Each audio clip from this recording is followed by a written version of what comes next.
Hello mga mi! It's team building for our company, kaya let's go! Woodside Farm and Water Park palang pupuntahan namin. Kaya sa bus pala, excited na mga kasama ko.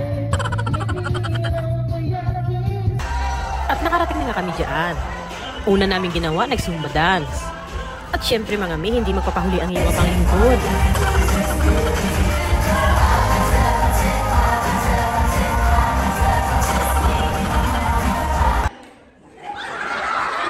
Ginawa pa kanila akong team captain dyan. Kanina habang naglalakad ako papunta doon sa Maryland. Kapisado ni Ma'am. Pagdating dito sa stage, saan nga pa naman? At yan nga mga mi, yung unang naming activities na nilaro.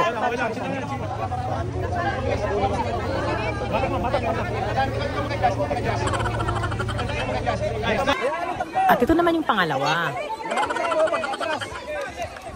Nahirapan din kami dito kasi may nahulog kami isang blocks dyan. Ang hirap din kunin.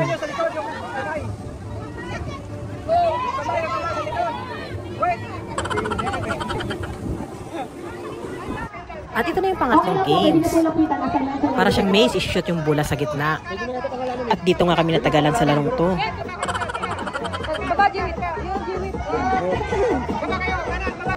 At ito yung next na games. Yung pagugulungin mo yung bola sa pipe. At ito yung last na games. Kaliwat kanan tawag namin dito. O yung sa iba, 1-2-1-2. Dapat magkakasabay yung mga grupo dyan para hindi matumba. Ayan ang mga mi, natapos yung laro namin. At swimming time na. Ang ganda ng wave pool nila dito at may bubbles pa. Nakaka-enjoy talaga dito mag-family bonding. At lalo na pag sa mga bata.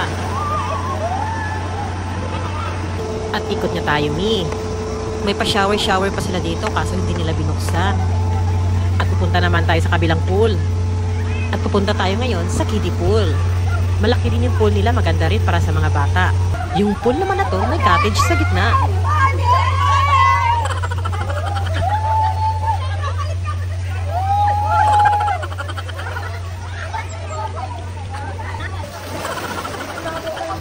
At andito na nga tayo sa may kabilang pool, yung maraming slides.